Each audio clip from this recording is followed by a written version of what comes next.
am finally back with my second video, and it took me longer than I thought because I have been working non-stop basically, but I wanted to do a little review slash summary of like what I was thinking about the last series that I've read, because I really like it's been hyped up on Book Talk and on Instagram and on YouTube, and I just wanted to join in on the party basically. And that was the Windy City series, Liz Humford, and I finally read all three of them, and yeah, let's get right into it. All right, so the first book, Mile High, is about Stevie and Xander's, and it's a really great way of getting into this series basically, because you get introduced to basically pretty much all the characters that you're gonna like have like, you know, POVs from in the later books, except one. And so like that sets up the whole world pretty well. And I have to say though, it was a hefty book for like a romance book. It had, well, hold on, let me check. It had about, yeah, so it had like 583 pages. And for a romance book, that's a lot. I mean, I think the only thing that kind of like does the same is like the final offer, I think, is about similar length. But yeah, this one was pretty big for a romance book. I did like it though. I think you probably could have cut some scenes, but I thoroughly enjoyed myself, honestly. Like, this was a 3.5, 4-star read for me. I really did like this. It got me, it was really quick.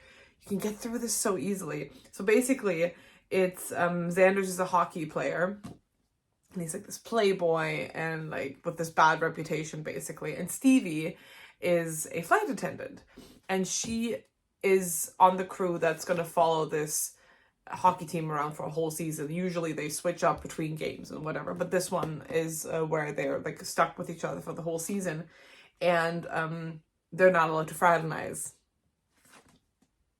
And we know how the way this goes. But like, so it's kind of like this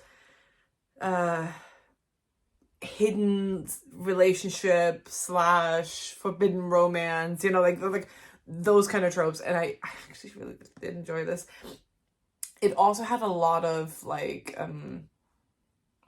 body dysmorphia things in it. So, and it was very reassuring. So like there was always like Xander's would try to like boost her up, and she would gain her confidence basically. But if that's something that is a little sensitive for you, like maybe like read, you know, get some opinions, because it is being mentioned throughout the whole book. So because her mother is pretty like, you know, nitpicky about her, but like you have Xander's and also her friend Indy, who are like encouraging her and like being like, no, you know, see with your own eyes basically. So but yeah, this was I think it was a 4-star read for me, honestly. I really did enjoy this, although not as much as The Right Move. When I tell you that I love these characters, oh my god. Indy, which was Stevie's friend in the first book, basically just got cheated on by her long-term boyfriend, and she's a book girly, and she reads all the romance books. And so like I didn't automatically I was like, that's my girl. That one's mine. And it's about Indy and Ryan in this one. And Ryan is Stevie's brother. So, and he plays professional basketball. He's like the youngest and like most successful in like the league basically. But he's also very uptight because of something that happened in the past, and you'll unravel all that. But so basically Indy, she got cheated on, had to move out of her old apartment and need somewhere to live. And Stevie really encourages her to live with Ryan. Ryan relents because he loves his sister, and he's like, okay, fine, I'll do it. But then Indy comes in and basically just redecorates this entire place, because she's like a little more messy and has like a lot of colorful, like, you know, like just she's a girl's girl basically. She's has colors all over the place, and her books with like shirtless men on it, like that he keeps keeps commenting on, and it's hilarious. I love these two. These two were so cute. This was definitely my favorite. This was like 5-star. And I know I give 5 stars very, very easily. I'm easily entertained. You have to like, you know, remember that when I say like this is a 5-star read. I am easily entertained. I am only here to have a good time. And there are times when I'm reading more serious books, but like, in general, I'm just trying to have a good time. In general, I'm just trying to enjoy a book and just feel like I'm getting away from, you know, normal stuff. And that's like, I basically like a TV show, you know, like sometimes you watch TV shows that are not helping your mental capacity grow. That's how I read. I love silly little romance books, and that's why I rate them so high. And then the last one that I read is Caught Up. There is another one coming out. I think it's called Play Along or something. That one's coming out soon, and that's why I was like kind of like trying to go through these books so I can be ready for the 4th one. But this is about Kai and Miller, and Kai is kind of mentioned in these books, but like more like as a background kind of thing.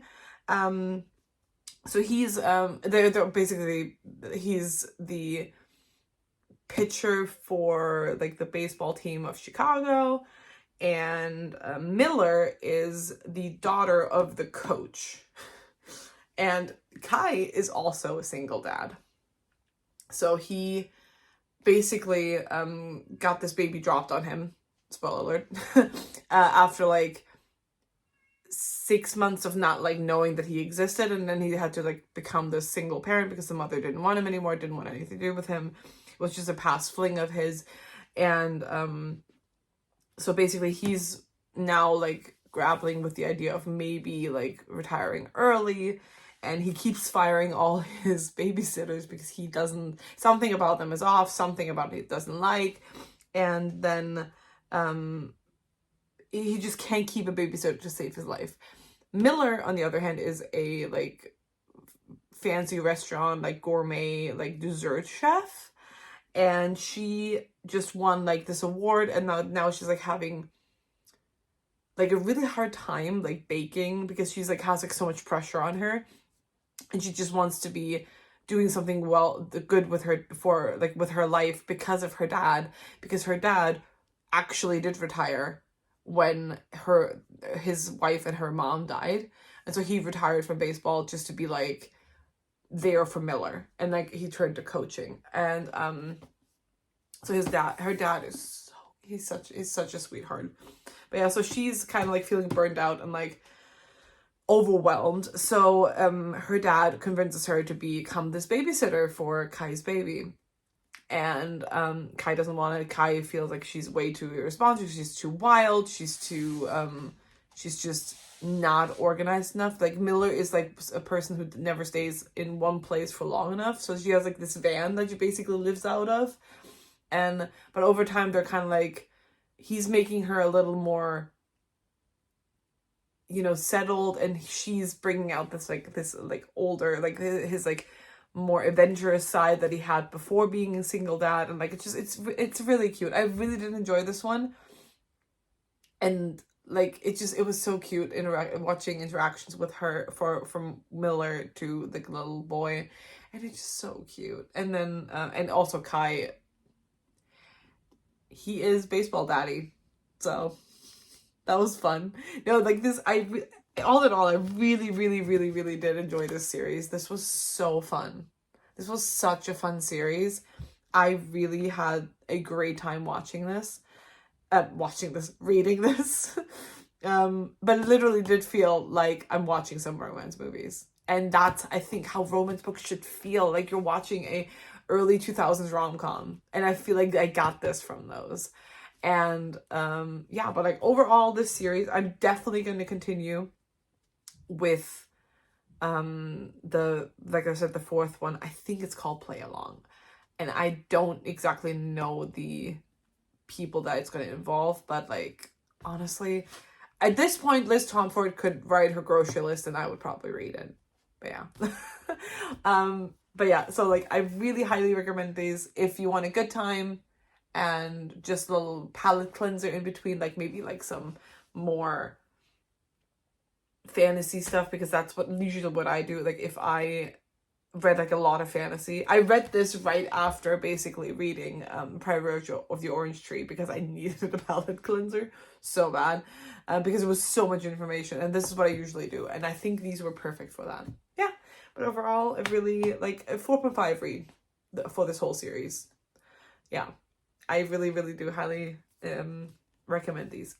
So that's basically it, but let me know if you're planning on reading those or did read those, or just what you're planning on reading next, and I would love to hear it. Leave it down in the comments, and yeah, hopefully I'll see you soon. Don't forget to subscribe and like